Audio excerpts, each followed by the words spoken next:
विद्यानां च कर्तारो वन्दे वाणिविनायकौ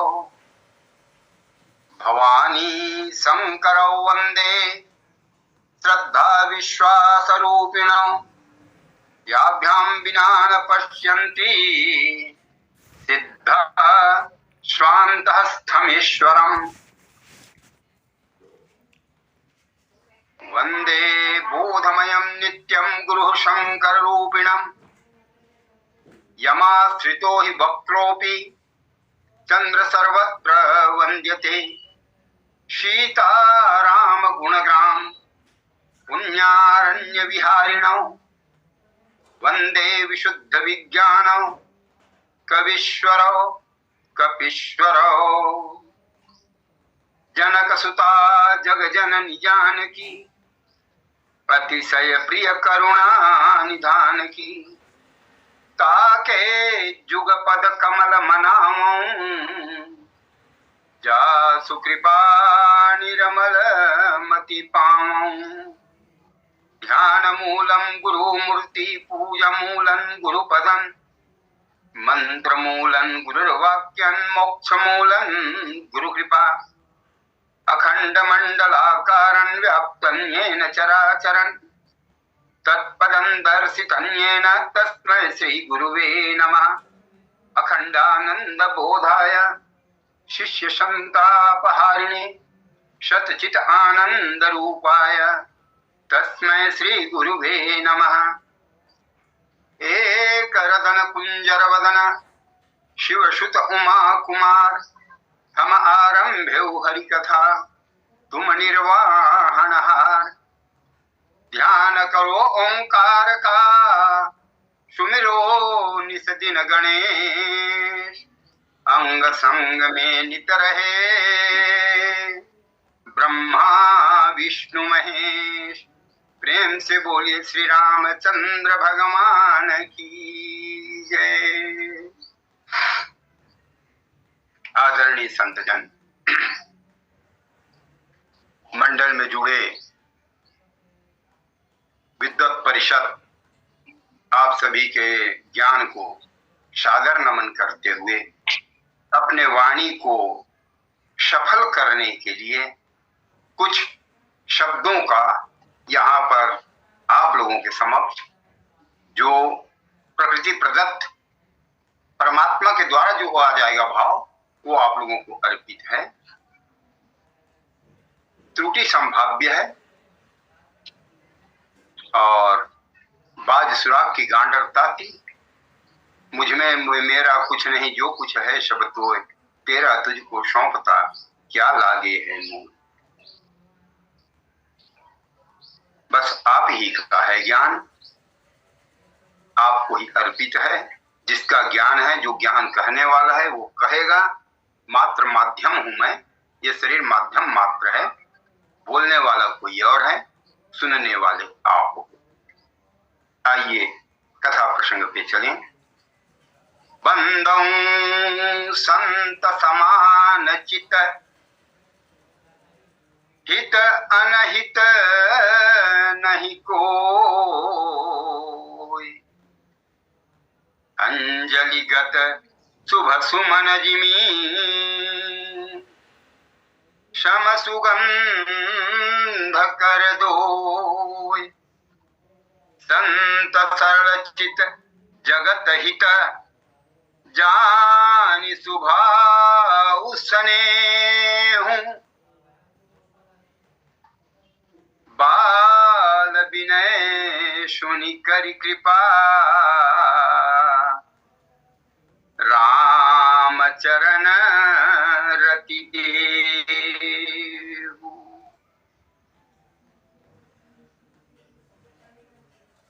कथा का आत्मा है ये।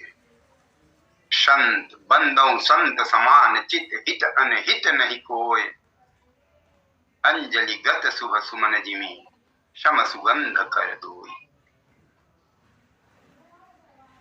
बाग में कोई पुष्प हो और उस पुष्प को यदि आप आवेश से तोड़ोगे तो भी सुगंध करेगा, बायां हाथ से घृणा से तोड़ोगे तो भी सुगंध करेगा, प्रेम से तोड़ोगे तो भी सुगंध करेगा, पेड़ को उखाड़ोगे तो भी सुगंध करेगा, हाथ में रगड़ दोगे फूल को तो भी सुगंध करेगा, चाहे बायां हाथ से रगड़ो चाहे दायां हाथ से रगड़ो, चाहे आप अपने आवेश में आकर संत का अपमान भी करोगे तो संत का अपमान तो भगवंत नहीं सुनता सह सकता। जो अपराध भगत कै करहीं, जो अपराध भगत कै करही, राम रोष पावक सो जरही, राम रोष पावक सो जरही। संत तो कुछ नहीं करता, ऐसा श्रुत ज्ञान है। परमात्मा संदेश देता है,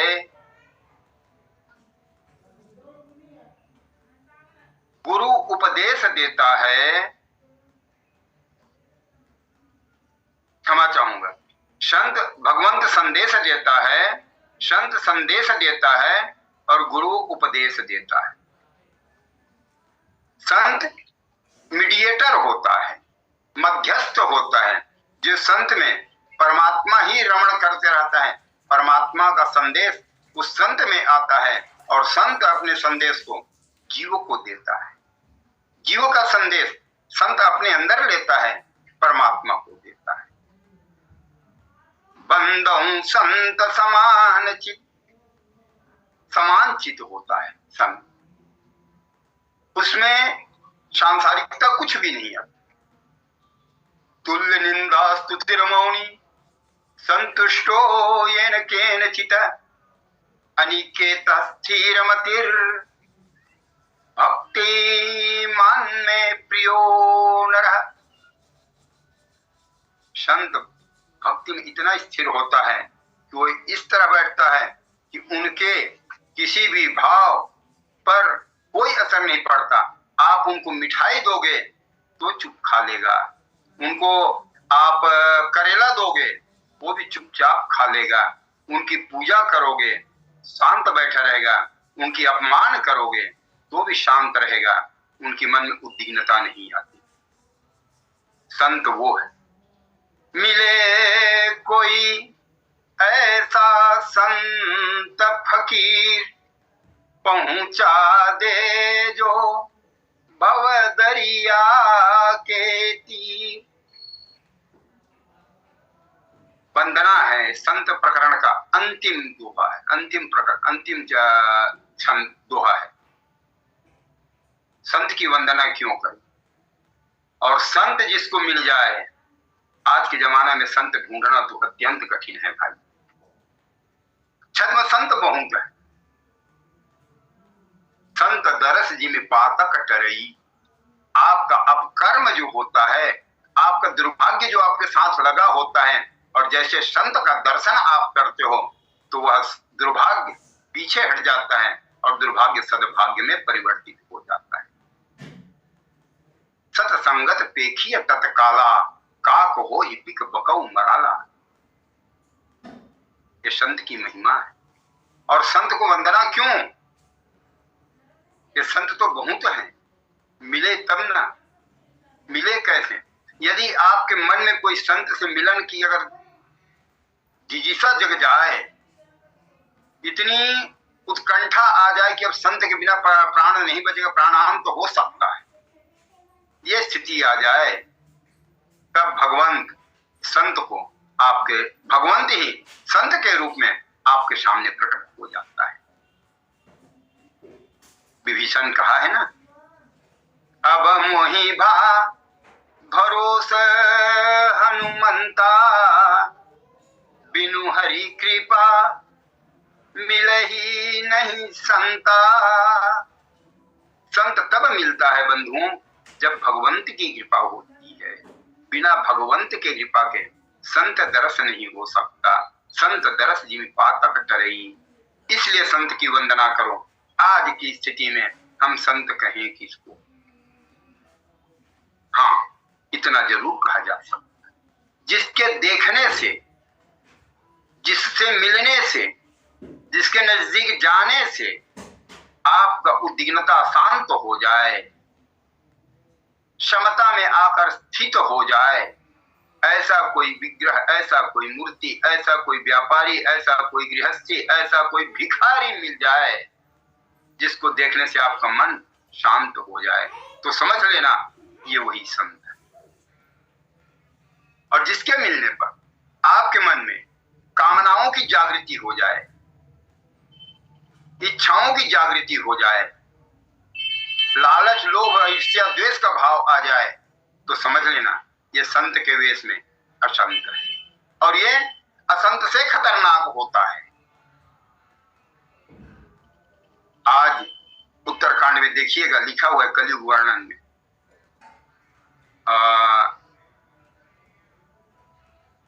ते विप्रण ते आप पूजावही, उभय लोक निज हाथ न सामय। आगे को चौपाई वो जानबूझ के नहीं बोल रहा हूं, अगर बोलूंगा तो किसी को ठेस लग सकता है, नीचे का इसीलिए बोला, ऊपर का नहीं बोलने का कारण यही, बोलूंगा तो किसी को ठेस लग सकता है। संत का अभिप्राय यह होता है कि संत कोई ज्ञान देने के लिए आपके पास नहीं आता,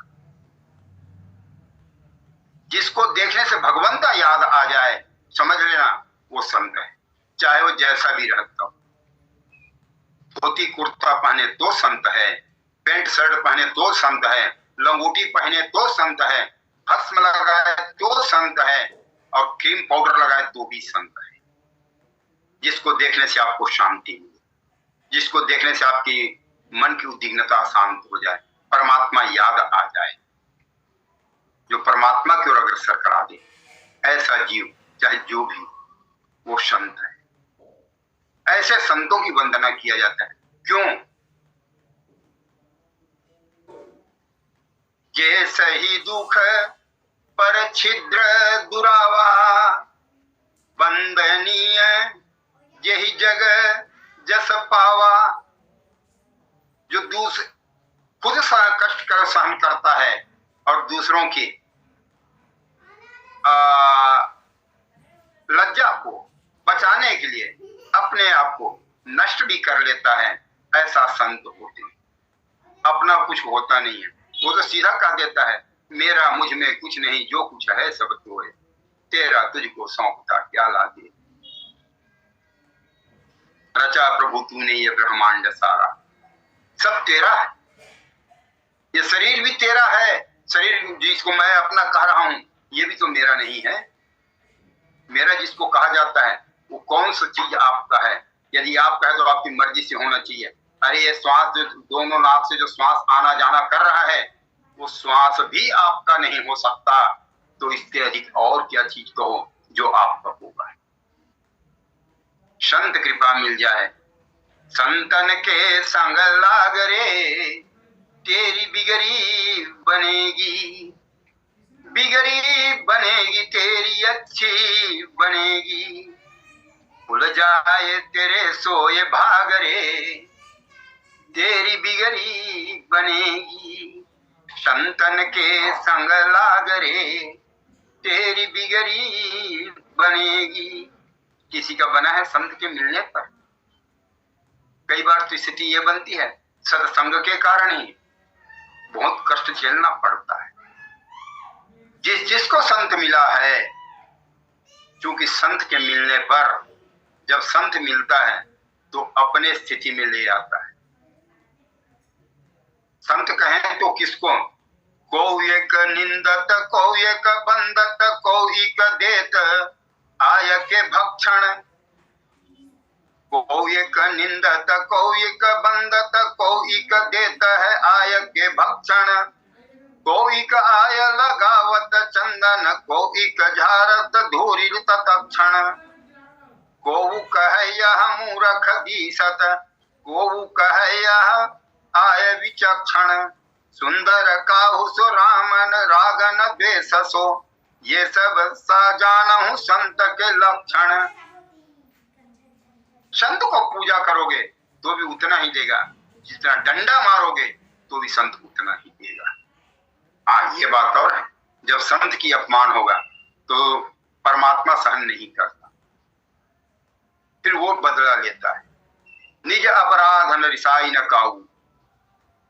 भगवान का स्वभाव इतना कोमल है कि उनकी अपराध करोगे, राम भगवान का अपमान करोगे, भगवान सह लेता है, लेकिन संत का अपमान करोगे भगवंत सहन नहीं कर पाता। इसी के लिए कबीरदास जी ने कहा है, कबीरा वे नर अंध है गुरु को कहते और, चाहे गुरु कहो या संत कहो बंधु, कबीरा वे नर अंध है गुरु को कहते और, हरि त्यागे गुरु ठौर है गुरु त्यागे नहीं ठौर। जिसका संत रूठ जाता है उसका भगवंत रूठ जाता है, और जिस पर संत कृपा कर देते हैं उस पर तो भगवंत अपने आप कृपा करते हैं। इसलिए संत की वंदना करो। बंदौ संत समान चित्त से। जो संत है अनुद्वेगा करण वाक्यन सत्यन प्रिय हितन चयत।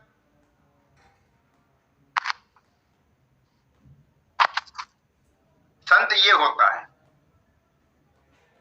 प्रिय कर, हित कर, कल्याण कर शब्दों का प्रयोग करता है।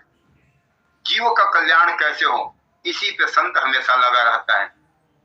उपनिषद की कथा है, जब जनक जी विदेहराज तत्वज्ञ जनक इस धरा को छोड़े तो उनसे ब्राह्मणों का अपमान हुआ था। वो भी उनके समर्थन से हुआ था, उन्होंने नहीं किया था। इसके एवज में उनको नरक दर्शन करते हुए जाना था। जाना तो था ब्रह्मलोक, लेकिन उनको जाना था नरक मार्ग से हो। अभी जनक जी जैसे संत गए और जैसे नरक के द्वार पे पहुंचे, नरक के यात्रास्था में, तो वहां जो नारकी जीव थे जो सजा पा रहे थे, वहां उनके शरीर से निकला हुआ वायु का स्पंदन जब नरक कुंड में प्रविष्ट हुआ तो नरक में पड़े हुए जीव को आराम मिल गया, विश्राम प्राप्त हुआ, उनकी जो वेदनाएं हैं वो शांत हो गई।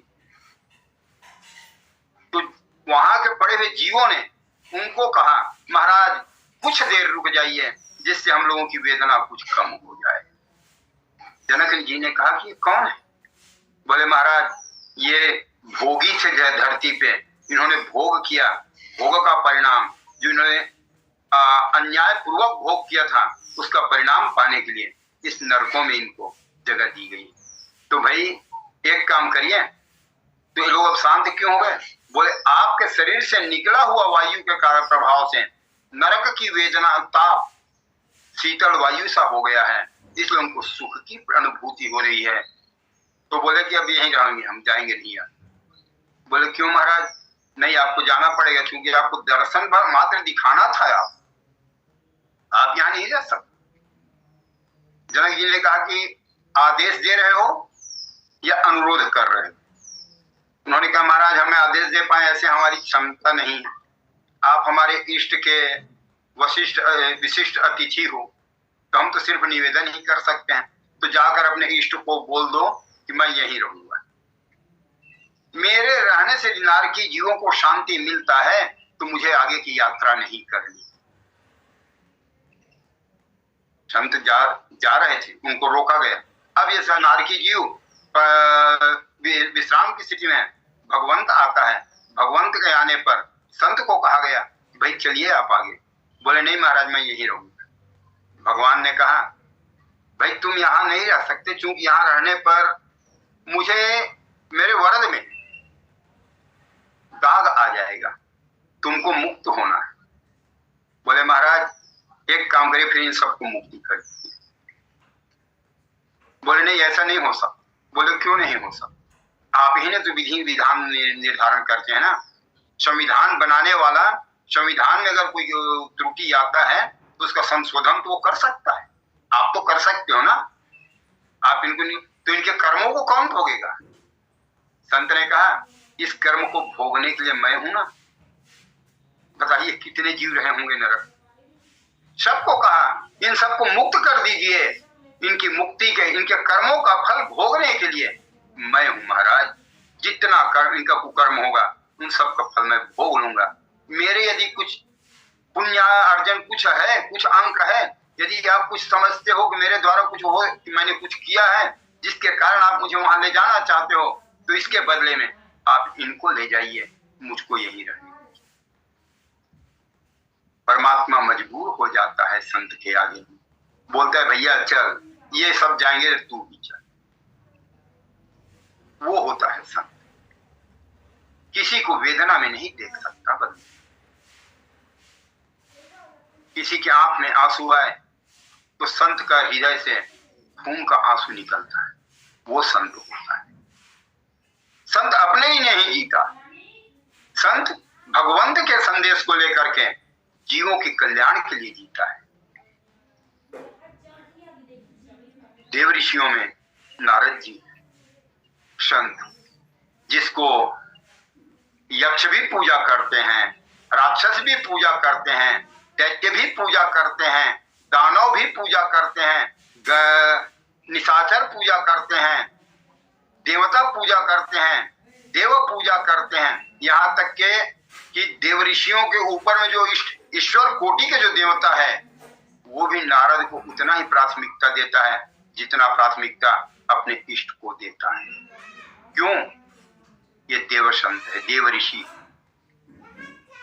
संत की वो स्थिति होती है, कभी संत मिल जाए तो कभी संत का अपमान मत करना बनती। संत का अपमान भगवंत सहन नहीं कर सकता है, सब कुछ सहन कर सकता है। शास्त्रापराध करो माफ, देवापराध करो माफ, धर्मापराध करो माफ, जीवापराध करो माफ, करोड़ों अपराध करो माफ। संत का हल्का सा भी अपराध हुआ, संत का अपमान हुआ, संत का अवमानना हुआ, तो परमात्मा नहीं सह सकता। यहाँ भगवंत का तो ये कथन है, यदि मेरा बायां हाथ भी या मेरा शरीर का कोई अंग संत का विपरीत भाव पैदा करता है तो मैं उसको अपने शरीर से विलप कर दूंगा। भक्त मेरे मुकुटमणि, मैं भगतन को दास। भगवंत अपने आप को भक्त का दास कर। संत वो होता है, इसलिए बंदों संत समान चित, जिसका चित्त सम में स्थित हो जाता है। दुखेषु दिग्नमना, सुखेषु विगत प्रिय, वितराग भय क्रोध समत्पन मुनि उच्यते। मननशील होता है संत, चिंतनशील होता है संत, ज्ञानी उपदेशक होता है संत।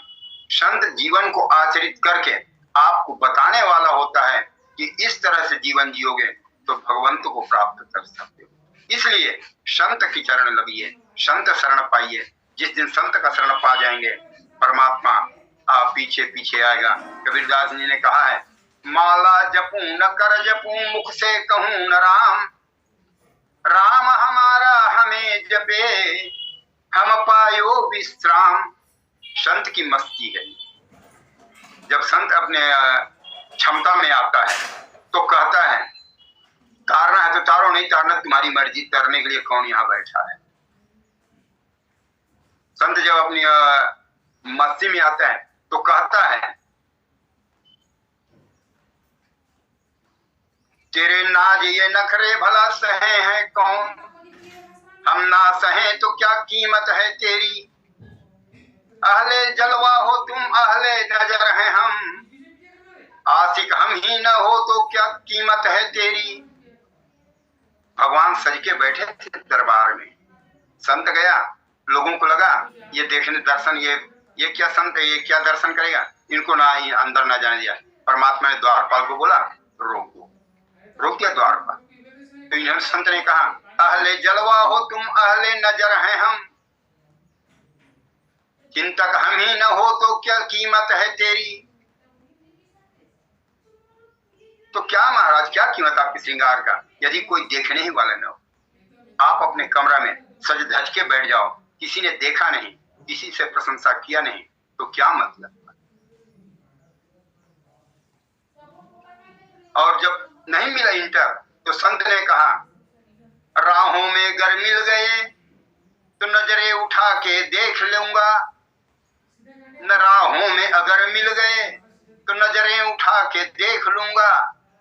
अब महाराज तेरे घर में मैं नहीं आने वाला, अब मैं अपनी रास्ते पे जा रहा हूं। यदि तुमको दर्शन देना है तो तुम मेरे सामने आओ, और यदि आ जाओगे सामने तो आंख उठा के देख लूंगा कि हाँ यही भगवान है, और नहीं तो, और नहीं आऊंगा क्या करोगे? तो बोले वरना हसरते दीदार की, माने दर्शन करने की इच्छा की, ऐसी की तैसी नहीं देखना है हमको। ये है संत की मस्ती। संत जब अपनी पराकाष्ठा में पहुंचता है तो भगवान से युद्ध करता है। बंधुओं, भगवंत उनके सामने में उनकी प्रतिक्रियाओं को, उनकी भावांजलि को स्वीकारता है और उनसे एक दूसरे मिल करके आनंद का अनुभूति करते हैं।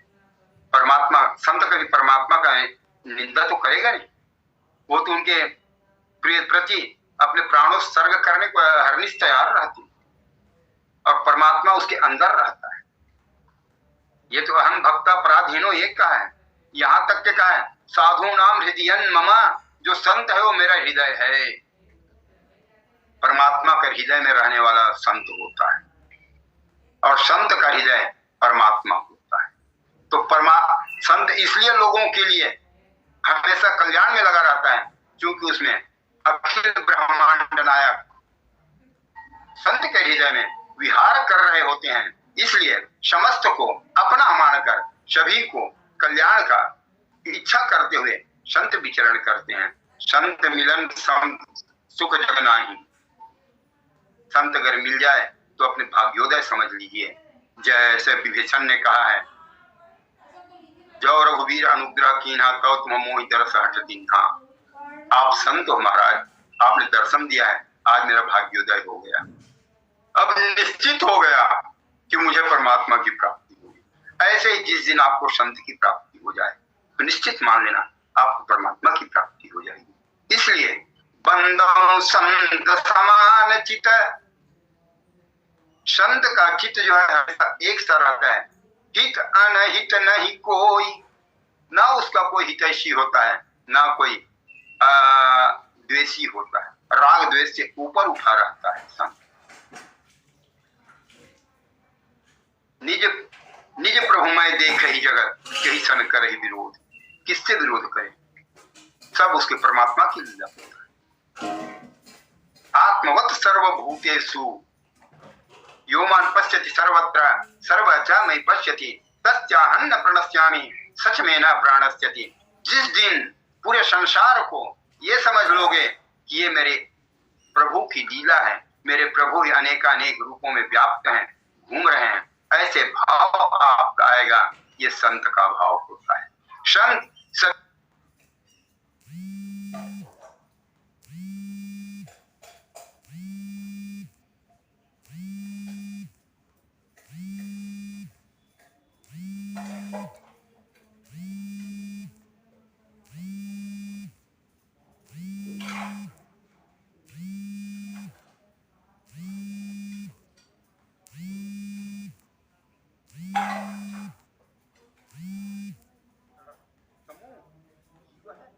दोनों तत्वतः एक है, तो उसी को देखता है जीव को, शरीर को नहीं देखता। शरीर संसार का होता है, पंचतत्व का होता है। पंचतत्व के शरीर को संत नहीं देखता। संत अंदर बैठे हुए भगवंत को देखता है।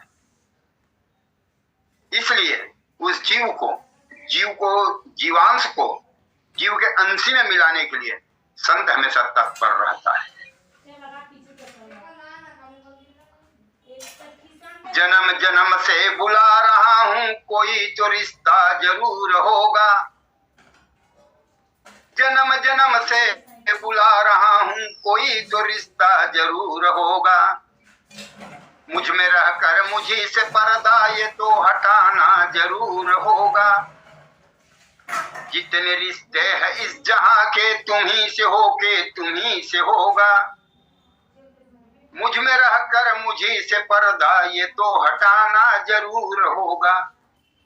संत यही कहता है, क्योंकि संत के बीच में और भगवंत के बीच में माया रूपी पर्दा नहीं रहती। माया का पर्दा हट जाता है, और जब माया का पर्दा हट जाता है तो भगवंत संत के हृदय में विचरण करने लगता है, वो उसमें रमण करता है। और उस भगवत संत को देखकर कोई जीव यदि संत का आदर कर जाता है तो भगवंत के नजर में वो जीव कृपा पात्र होता है। इसलिए गोस्वामी जी ने कहा है, बंदौ संत समान चित, स्थिर बुद्धि रहता है संत। उनकी कभी बुद्धि में राग रोष द्वेष ईर्ष्या मद मत्सर ईर्ष्या आदि 6 अवगुण जो है नहीं होता, इनसे परे होता है। त्रिगुणातीत होता है संत। जो गुण में रहता है वो जीव है, और जो गुणातीत होता है वो संत है। और परमात्मा भी गुणातीत होता है, संत भी गुणातीत होता है। संत में अंतर इतना ही होता है, परमात्मा जीव के कर्मों के अनुसार के फल को देता है। संत जीव के कर्मों को शमन करके अपने फल के अनुसार, अपने दया दृष्टि के कारण उनके पुण्यार्जन को बढ़ा देता है, और भगवंत को कहता है अब इसकी मुक्ति करो। इसलिए संत की वंदना करो। हरि से नहीं तू हेत कर, कर हरिजन सो हेत। हरि आए जग देत है, हरिजन हरि को दे। संत जो है परमात्मा को देता है, और भगवान जब आता है तो संसार के ऐश्वर्य को देता है। इसलिए संत की वंदना करिए। ध्रुव को मिला संत, ब्रह्म की तपस्या करवाया, ब्रह्म का दर्शन हुआ। ब्रह्म दर्शन हुआ क्या? 60,000 वर्ष, क्षमा चाहूंगा अंक नहीं बोल पाऊंगा, याद नहीं आ रहा है। कई हजारों वर्षों तक ध्रुव जी अयोध्या का राज्य किए। राज्य करने के बाद ध्रुव पद को प्राप्त किए। तो जब संत का भगवंत का दर्शन हुआ, संसार ही तो ध्रुव जी को मिला। और जब नारद जी का दर्शन हुआ और जब उसको मंत्र दिया, तो जाके जब मधुवन में, मथुरा के मधुवन में जाकर तपस्या किया, तो 5 साल के बालक को भगवंत की प्राप्ति। संत जो मिलता है भगवंत मिल जाता है। भगवंत के ही संत के रूप में आपके सामने आता है बंधु। इसलिए संत का वंदना करिए। और ये वंदना प्रकरण का सार्थक रामचरितमानस का मेरे दृष्टिकोण में जो जीवन का सार, जो जीवन जीना चाहो आप, अपने जीवन को जो सुधारना चाहो, तो ये इस प्रकरण को पढ़ लेना। इस पूरी प्रकरण को पढ़ने पर आपकी जीवन निष्कलंक हो जाएगा, निष्पंक हो जाएगा। परमात्मा की ओर प्रशस्त होने में आपको बहुत सहयोग मिलेगा।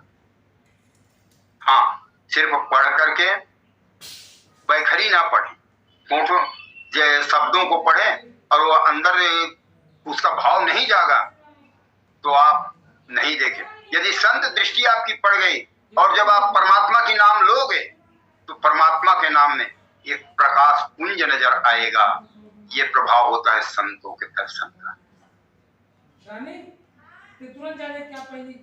बायां हाथ से फूल तोड़ोगे तो भी सुगंध आएगा, दायां हाथ से फूल तोड़ोगे तो सुगंध होगा। दोनों हाथ से तोड़ने का संग अंजलिगत शुभ सुमन जीवी सम सुगंध कर दोई। दोनों हाथों में बराबर ही सुगंध देता है। और ये अंजलिगत कहने का अभिप्राय क्या है? चाहे अपकर्म करते हो, कर्म की 4 शैली, कर्म, अकर्म, विकर्म, अपकर्म। इसके बाद आता है फिर एक ठो कुकर्म। कर्म, अकर्म, विकर्म, कुकर्म। कुकर्म भी करोगे यदि परमात्मा का नाम लोगे, संत की दृष्टि पड़ जाएगी तो कुकर्म भी आपका सत्कर्म में परिवर्तित हो जाएगा। किसी का हुआ है? वाल्मीकि रामायण में स्पष्ट, रामचरितमानस में स्पष्ट लिखा हुआ है। संत का दर्शन हुआ और रामायण का प्रणयन हो गया। उलटा नाम जपा जग जाना, वाल्मीकि भय ब्रह्म समाना, उल्टा नाम जपा। क्यों?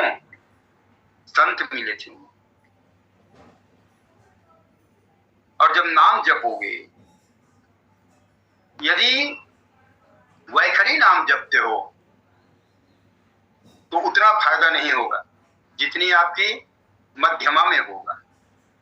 मध्यमा में उतना फायदा नहीं होगा जितना आपको परा में होगा।